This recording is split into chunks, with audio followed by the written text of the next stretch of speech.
Bismillahirrahmanirrahim. Assalamualaikum warahmatullahi wabarakatuh.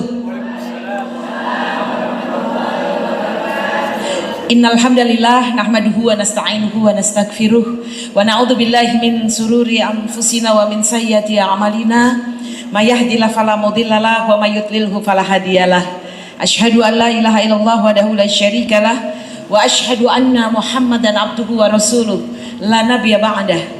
Faqad qala Allah ta'ala fi kitabihil karim, a'udzu billahi minasyaitonir rajim. Bismillahirrahmanirrahim. Ya ayyuhalladzina amanu in tansurullah yansurukum wa yusabbit aqdamakum. Shadaqallahul azim. Alhamdulillah, segala puji hanya untuk Allah Subhanahu wa taala. Di hari yang penuh barokah ini kita bersama-sama berada di masjid yang insya Allah Allah turunkan rahmatnya, yaitu Masjid Al-Muhajirin.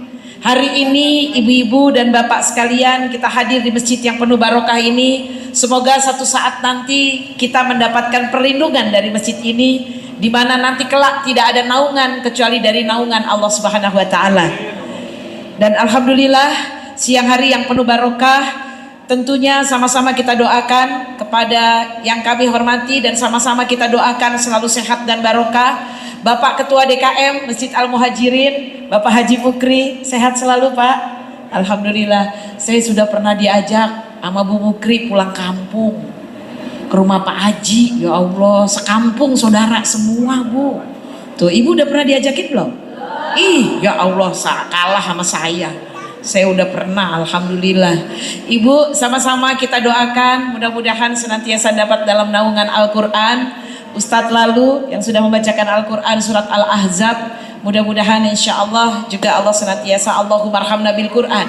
Dan tentunya yang tidak kalah pentingnya juga kita doakan Ibu Haja Wiwit, Ketua Majelis Taklim Al-Muhajirin, yang insya Allah senantiasa setia bersama kita, mengajak kita, mengkoordinir kita untuk senantiasa taklim dengan ilmu-ilmu yang insya Allah dibarokahi oleh Allah Subhanahu wa taala. Dan pastinya adalah insya Allah kita senantiasa mendapatkan ilmu yang barokah dari Syekhuna yang hadir pada hari ini, Syekh Muhammad Faiz Al-Ghaul. Barakallahu fikum. Semoga insya Allah Syekh senantiasa dibarokahi oleh Allah. Beliau adalah guru kita, ustadz kita dari Gaza. Ibu-ibu tunjuk tangan yang udah pernah ke Gaza. Belum ya Bu ya, sama saya. Tapi insya Allah kita cinta dengan Gaza ya Bu ya, insya Allah. Baik ibu-ibu sekalian, Syekh Muhammad Faiz adalah pembicara, pemateri ya, yang akan memberikan kepada kita penjelasan tentang Gaza hari ini. Dan kemarin-kemarin yang mungkin kita lebih ramai lihat di sosial media, kita akan mendapatkan berita yang sahih dari beliau. Nanti ada penterjemahnya, adik saya tapi guru saya juga, Ustazah Hasanah sudah hadir di tengah-tengah kita. Ustazah Hasanah ada ditemani oleh Ustazah Fatimah. Alhamdulillahirabbil alamin. Insya Allah mereka semua di bawah naungan Yayasan Adara Relief Internasional. Adara Relief Internasional adalah sebuah NGO, ibu sekalian, atau yayasan yang fokus kepada anak dan ibu yang terkena musibah agresi dari Yahudi laknatullah di Gaza khususnya. Maka oleh karena itu nanti beliau juga akan menjelaskan bagaimana. Sebelumnya sama-sama kita ucapkan sholawat dan salam kepada baginda Rasulullah Sallallahu Alaihi Wasallam. Mudah-mudahan kita termasuk umatnya. Mudah-mudahan insya Allah kita mendapatkan syafaatnya. Dan insya Allah kita semuanya berkumpul di telaga Kausarnya insya Allah. Ibu-ibu rahimakumullah, alhamdulillah, qadarullah, Allah takdirkan. Mohon izin, maaf, saya baru kembali dari Palestina tanggal 8 Oktober kemarin 2023. Jadi ketika saya ada di sana dengan izin Allah saya masih bisa masuk sholat di Masjidil Aqsa. Tapi saya tahu kesedihan begitu terasa oleh saya dan kami semua.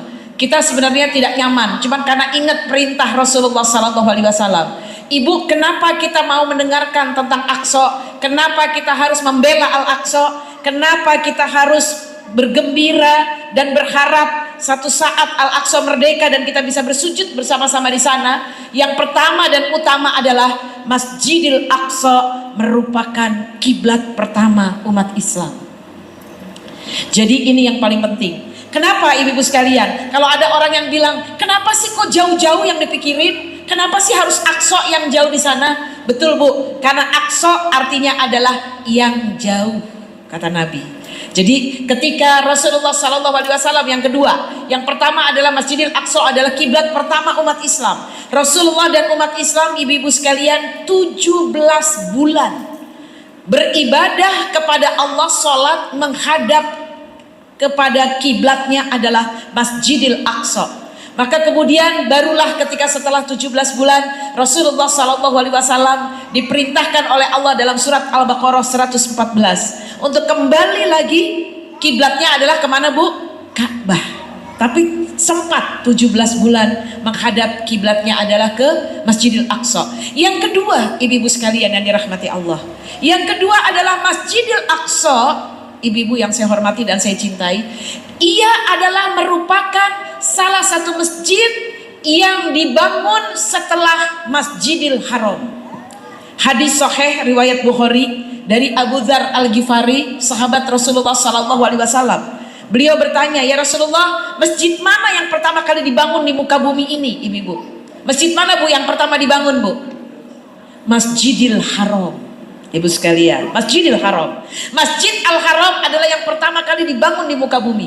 Tapi kemudian Abu Dzar bertanya, terus mana lagi ya Rasulullah? Maka kemudian Rasul menjawab, yang kedua, berjarak 40 tahun setelah Masjidil Haram dibangunlah Masjidil Aqsa. Ibu sekalian, jadi masjid yang kedua adalah Al-Aqsa. Jadi kita perlu tahu di mana itu Aqsa. Apa urgensinya Aqsa buat kita, ibu-ibu sekalian? Dan kemudian yang tidak kalah pentingnya, karena kita baru saja melaksanakan Maulid Nabi, yaitu di bulan Rabiul Awal, Nabi SAW bersabda, tidaklah kamu diperintahkan dengan sungguh-sungguh untuk berjalan kecuali 3 masjid. Ibu sekalian, 3 masjid yang perlu sungguh-sungguh kita ke sana. Yang pertama adalah Masjidil Haram, yang kedua adalah Masjid Nabawi, dan yang ketiga adalah Masjidil Aqsa. Kalau sampai hari ini kita nggak pernah tahu dan nggak mau tahu bahkan bagaimana kondisi Al-Aqsa, bagaimana mungkin kita akan mengikuti perintah Rasulullah SAW? Ada yang luar biasa, saya sampai harus berdiri, ibu-ibu sekalian, Pak Mukri dan staf DKM menjadi saksi, insya Allah ya, ibu-ibu. Kalau kita begitu cinta dengan Masjidil Haram, karena di Masjidil Haram ada makom Ibrahim. Setelah kita dari Hajar Aswad, kita dekat ke Multazam, bergeser lagi sedikit, kalaupun maaf misalnya doa kita belum diijabah di Hajar Aswad, belum diijabah di Multazam, kita bergeser dekat makom Ibrahim, kita berdoa kepada Allah. Kita begitu sungguh-sungguh memperlihatkan makom Ibrahim. Di Al-Aqsa ada makomnya Rasulullah SAW. Jadi ketika Rasulullah SAW akan berangkat Mi'raj ke Sidratul Muntaha, beliau dimampirkan oleh Allah di Masjidil Aqsa. Maknanya apa ibu dan bapak sekalian? Mohon maaf, Masjidil Aqsa adalah sesuatu tempat yang penting untuk kita perhatikan. Bun, maaf ya ibu-ibu yang saya hormati, ketika kita melihat berapa banyak wanita dan anak-anak yang terbunuh atau dibunuh oleh Israel, Zionis laknatullah. Kita lihat bagaimana rumah sakit dibom, dirudal, mereka nggak punya makanan, mereka tidak punya air bersih, mereka tidak bisa tidur dengan nyaman seperti kita. Bu, bukan kasihan yang harus kita sampaikan kepada saudara kita di Gaza, bukan belas kasih yang harus kita sampaikan pada saudara kita di Gaza, tapi ada yang lebih penting daripada kasihan, ibu-ibu sekalian, yaitu kita berhutang budi dengan mereka. Kita punya utang budi dengan penduduk Gaza. Kita punya utang budi dengan saudara-saudara kita di Palestina, Bun. Kenapa? Selama ini yang Al-Aqsa adalah mereka. Selama ini yang berdarah-darah, berjuang dengan jiwa dan harta adalah mereka. Padahal Aqsa adalah warisan umat Islam semuanya. Bukan cuma warisan warga Palestina. Ibu-ibu sayang yang dirahmati Allah. Dan saat tadi saya sampaikan lagi. Jadi sebelum Rasulullah dari Masjidil Haram ke Masjidil Aqsa, sebagaimana Allah firmankan dalam Al-Quran surat Al-Isra ayat 1, Bismillahirrahmanirrahim, Subhanalladzi asra bi abdihi lailam minal Masjidil Haram ilal Masjidil Aqsa. Ketika Nabi di Masjidil Aqsa, Nabi mau berangkat ke Sidratul Muntaha, telapak kakinya Rasulullah masih ada sampai sekarang. Masih ada, Bu. Masya Allah. Kemudian jenggotnya Rasulullah SAW masih ada beberapa helai juga di situ. Sampai sekarang tempat itu masih ada, terjaga, dan baunya harumnya luar biasa. Ibu-ibu yang dicintai Allah, katanya kita cinta sama Rasulullah, tapi kita ikut nggak perjuangan beliau? Ini yang paling penting. Dan tentunya ada satu hal yang saya nggak mau berpanjang-panjang, karena Syekh Faiz insya Allah lebih tepat berbicara hari ini. Tapi paling tidak ini motivasi buat saya pribadi. Ibu-ibu sekalian, kemudian ketika Nabi SAW bersabda, 3 masjid yang harus sungguh-sungguh kita datangi. Yang pertama adalah Masjidil Haram. Bu, 1 rakaat berapa pahalanya di sana? 100.000 kali. Yang kedua Masjid Nabawi. Berapa pahalanya di Masjid Nabawi?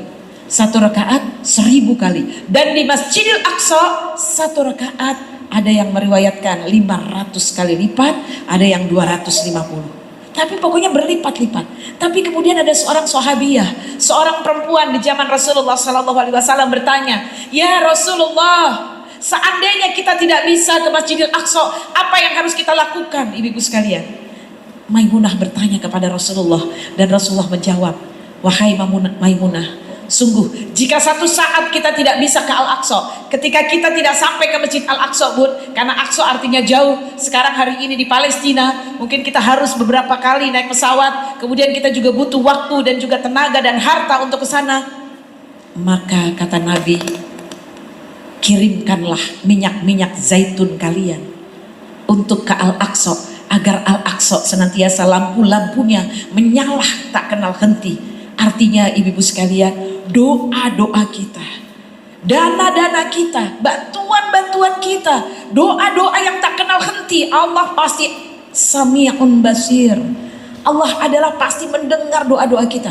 Apalagi saudara kita yang jauh sangat membutuhkan doa-doa kita. Indonesia adalah mayoritas muslim di dunia, ibu-ibu sekalian.